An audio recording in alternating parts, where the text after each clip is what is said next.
In earlier lecture, we have seen the AKS architecture diagram, how the flow is happening. You have a master nodes and worker nodes, how it's communicate.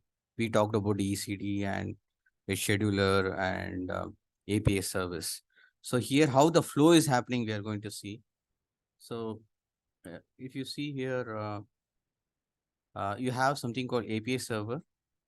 This API servers, so whenever you give the instructions from the kubectl, it comes to here, and after that it try to, so you are giving instructions, and that will come here, and it will try to persist your data in ECD.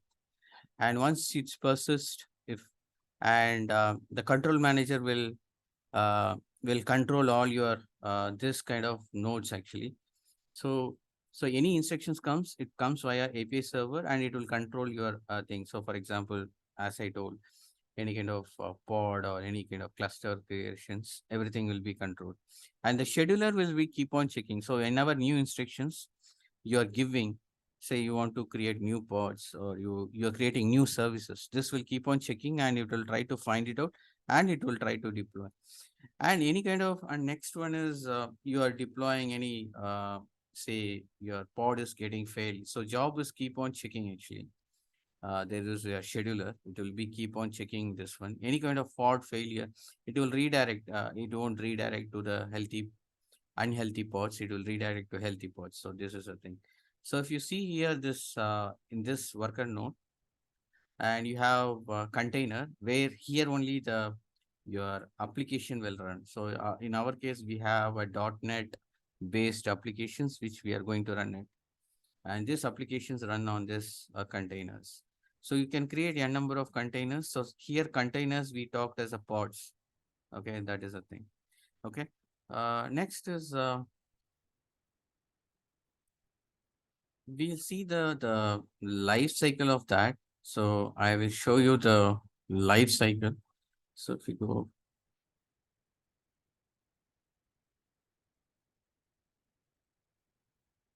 so whenever you give some instructions, you give some instructions. So here, say I'm giving in kubectl, a developer giving a issue, hey, please create some pods. I'm giving instructions to the creation of pods.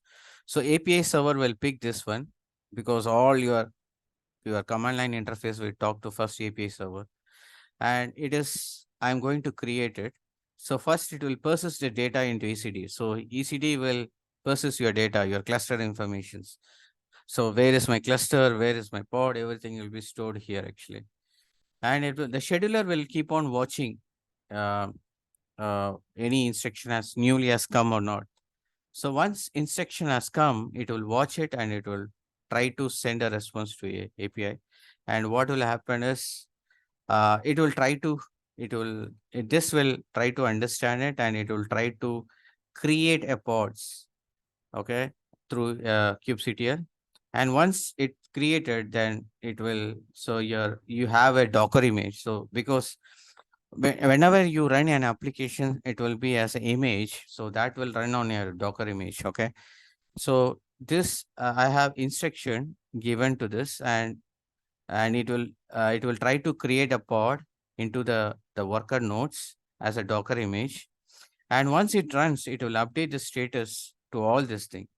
It will updates to the your kubectl, and after that it will update to the scheduler, and it will persist your data. It will persisting your data because I have created, and it will persist your how many pods are created, how many, where is a cluster, everything, and it will send the response to the your kubectl command. So in this way, everything is updated, and I just want to show the flow. That is the thing.